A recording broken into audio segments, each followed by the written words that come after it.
बिहार में एक सख्त अधिकारी के साथ साथ धार्मिक न्यास बोर्ड से जुड़कर धार्मिक एवं सामाजिक जीवन में अपनी अलग पहचान बनाने वाले पुलिस महकमे के कप्तान रहे पूर्व डीजीपी गुप्तेश्वर पांडे हाल के दिनों में कई मामले को लेकर सुर्खियों में बने हैं। बतौर डीजीपी उन्होंने दिवंगत अभिनेता सुशांत सिंह राजपूत के मामले में अग्रणी भूमिका निभाई। इतना ही नहीं, बिहार विधानसभा चुनाव 2020 के पूर्व वीआरएस लेकर भी काफी चर्चा में रहे।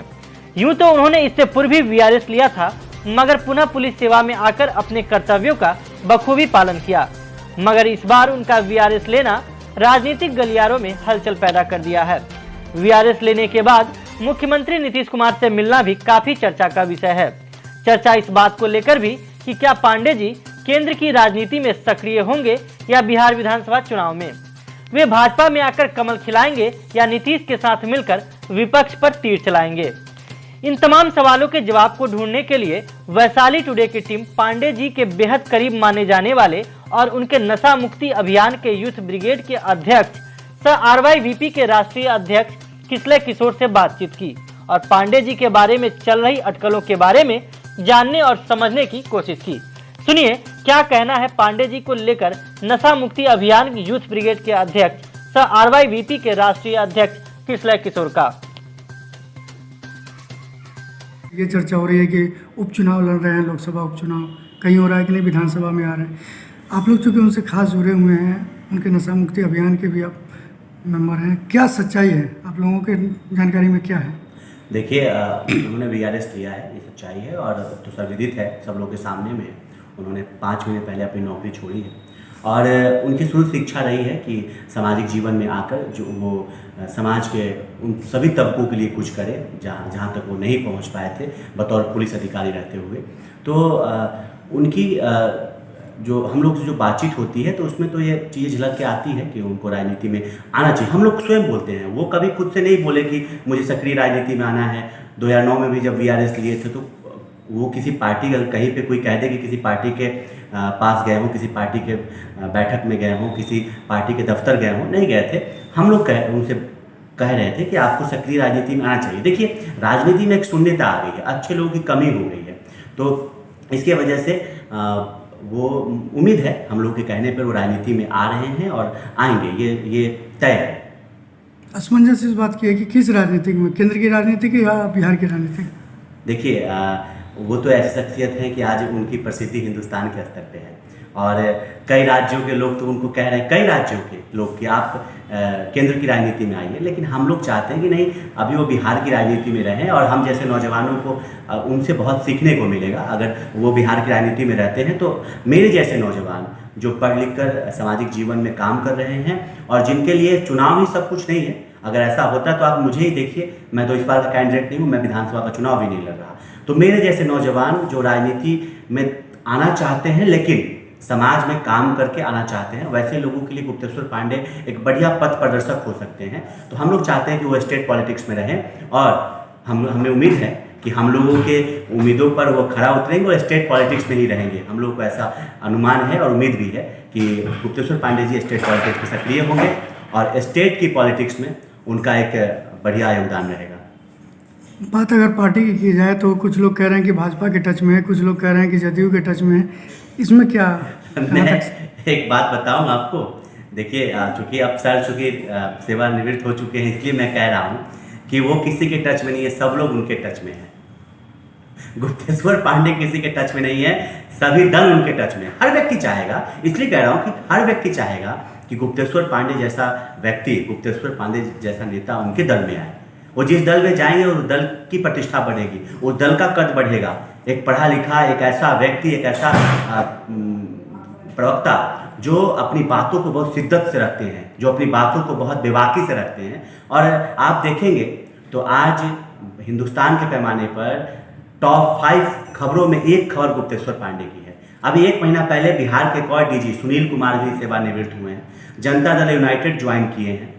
उनकी ज्वाइनिंग की खबर, उनके रिटायरमेंट की खबर कहीं सुर्खी बनी, कहीं कोई सुर्खी नहीं बनी। लेकिन गुप्तेश्वर पांडे का वीआरएस लेना आज हिंदुस्तान के टॉप 5 खबरों में से एक खबर है। आप सोचिए क्यों? क्योंकि उस व्यक्ति की शख्सियत इतनी बड़ी है कि उनका हर एक कदम सुर्खी बनता है। तो कल भी मैंने देखा वीआरएस लेना तो इसलिए वो सुर्खी होगा कि पहले भी एक बार लिया और फिर नहीं, पहले और अब में अंतर है।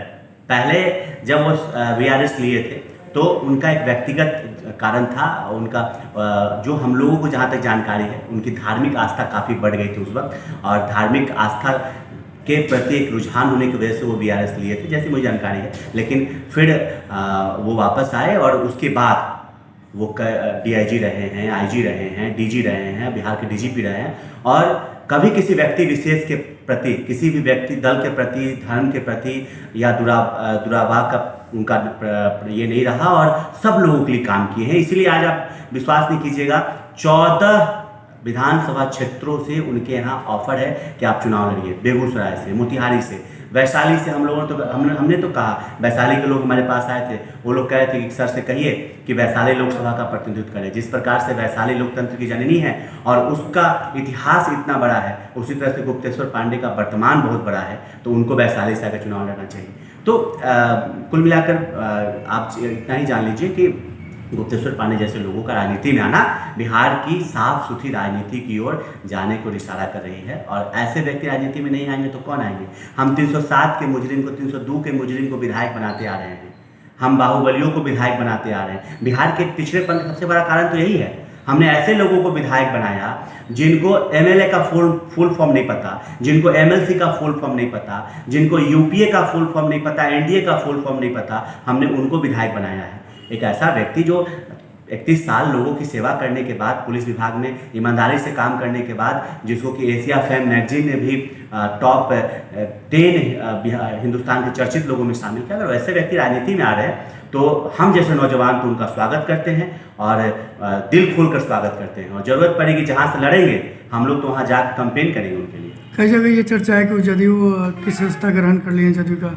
नहीं, सदस्यता नहीं ग्रहण किए हैं। कल उनकी मुलाकात हुई थी मुख्यमंत्री जी से, और वो मुख्यमंत्री जी को धन्यवाद देने गए थे। मुख्यमंत्री जी चूँकि DGP रहते हुए वो नीतीश कुमार जी के साथ काम किए हैं, और विशेषकर शराबबंदी जो नीतीश कुमार की एक बहुत बड़ी उपलब्धि कही जा सकती है, और उस शराबबंदी के मुहिम को DGP साहब ने जब DG BMP थे तब से उन्होंने लगातार जो मुहिम चलाया, आपके सामने में है, मैं तो उस मुहिम में कन्वेनर हूँ उनके नशा मुक्ति अभियान का, और हम लोग तो राज्य के करीब 150 जगहों पर छोटी बड़ी सभा किए थे। तो वो धन्यवाद देने गए थे, और एक शिष्टाचार मुलाकात था, सेवानिवृत्ति के बाद एक शिष्टाचार मुलाकात थी, और बाकी अभी ये स्पष्ट नहीं हुआ है कि किस दल से आ रहे हैं। सभी दल उनके संपर्क में, इतनी जान लीजिए कि सभी दल, छोटे से लेके बड़े तक जितने भी दल बिहार में हैं, सबकी इच्छा है कि गुप्तेश्वर पांडे उनके दल में आए। बिहार की राजनीति में जैसा आप कह रहे हैं कि वो आना चाहिए और वो आ रहे हैं, तो ये सुशांत सिंह राजपूत का जो मामला वो DGP रहते हुए काफ़ी पुरजोर तरीके से उठाए थे, और आज वो उस पर जांच भी हो गई है, CBI जांच भी कर रही है, तो इसका कितना फ़ायदा उनको मिलेगा आने वाले चुनाव में? नहीं, देखिए, सुशांत सिंह राजपूत केस से उनके फायदे और नुकसान का कोई सवाल ही नहीं उठता है। DGP के पद पर रहते हुए DGP के तौर पर जो कर्तव्यों का निर्वहन करना चाहिए था, सुशांत सिंह राजपूत के केस में उन्होंने बहुत ईमानदारी के साथ किया। जिस प्रकार से सुशांत सिंह राजपूत का केस टर्न ले रहा था, सुशांत सिंह राजपूत के परिवार में कौन है जी, सुशांत सिंह राजपूत की मृत्यु होती है, मृत्यु के पश्चात उनके पिता उनके पास आते हैं और कहते हैं कि उनको अंदेशा है कि ये कहीं ना कहीं पैसे के गबन के लिए उनके बेटे की हत्या की गई है, और बहुत सारे ऐसे आरोप उनके पिता ने लगाए जिससे उनको लगा कि नहीं, सुशांत सिंह राजपूत ये आत्महत्या न कर हत्या हो सकता है। और बतौर DGP जिस प्रकार से उन्होंने इस केस को हैंडल किया, आज सुप्रीम कोर्ट ने भी इस बात को प्रमाणित किया। सुप्रीम कोर्ट ने भी अपने वर्डिक्ट में कहा कि बिहार सरकार ने जो केस किया है वो बिल्कुल सही। तो क्या उन्होंने गलत किया? क्या वो बिहार के एक अनमोल रत्न के लिए? नहीं, गलत फायदे की बात मैं नहीं कर रहा हूँ। मेरा कहना है कि इसका कितना फायदा मिलेगा उनको चुनाव में।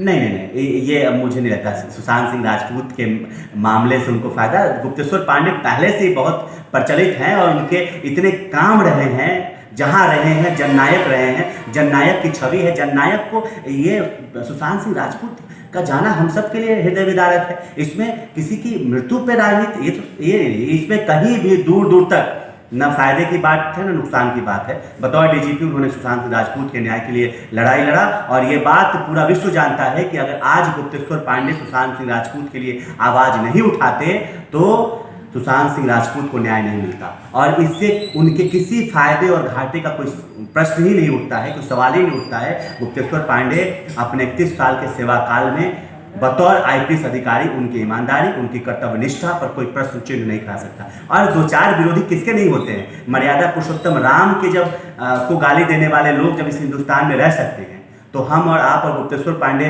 तो एक इंसान है। लोगों ने तो मर्यादा पुरुषोत्तम राम को नहीं छोड़ा है, उनको तक लोगों ने गाली दिया है। तो ऐसा विरोधियों, दो चार विरोधी हैं जो इस प्रकार का प्रोपेगेंडा फैलाते हैं, तो उनको फैलाने दीजिए। गुप्तेश्वर पांडे की जो लोकप्रियता है अभी चरम पे है। मैं तो दावे से कहता हूँ, मैं तो कहता हूँ कि अगर निर्दलीय चुनाव लड़ेंगे तो जीतेंगे। उनको तो किसी दल की भी जरूरत नहीं है। मतलब फाइनल अगर ये माना जाए आपके अनुसार कि वो विधानसभा चुनाव लड़ने जा रहे हैं इस बार? बिल्कुल, जहाँ तक मेरी समझ है, जहाँ तक मेरी सूझबूझ है, क्योंकि मैं भी एक सामाजिक जीवन में हूँ और एक ऐसे संगठन का मैं भी मुखिया हूँ जहाँ पे हजारों की तादाद में नौजवान जुड़े हैं। बिल्कुल, अगर नहीं लड़ेंगे तो हम लोग ज़बरदस्ती लड़वाएंगे, हम लोग ज़बरदस्ती उनको लेकर जाएंगे। नहीं होगा तो अपने क्षेत्र में ला के कहेंगे यहाँ से नॉमिनेशन कीजिए, लेकिन लड़ना तो पड़ेगा। लड़ेंगे कैसे? नहीं लड़ेंगे तो बिहार की राजनीति साफ सुथरी कैसे होगी?